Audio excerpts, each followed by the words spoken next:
വന്ന് ചെറുങ്ങനെ വിസിൽ വന്ന്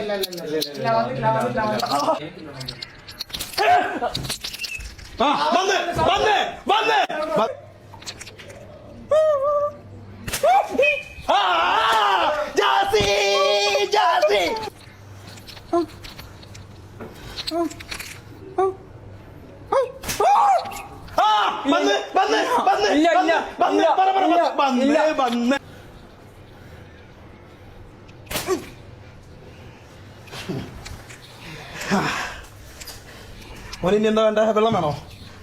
മാമുണ്ണാൻ പാടുമ്പോൾ ഓടിപ്പാനെത്തും, ബാബാവോ പാടുമ്പോൾ ചായുറങ്ങും. എന്താ വേണ്ട? വെള്ളം വേണോ മോന്?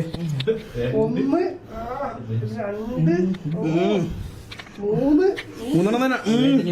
3 കാണിച്ചു ഒന്ന് കാണിച്ചു കൊടുത്തേ. ആ പച്ച കുത്തിയത് എങ്ങനെയുണ്ട്? പണ്ടാര പെട്ടി മോടെ ശരിക്കും കിട്ടിയില്ലേ? നമുക്ക് സന്തോഷമല്ലേ മോനെ?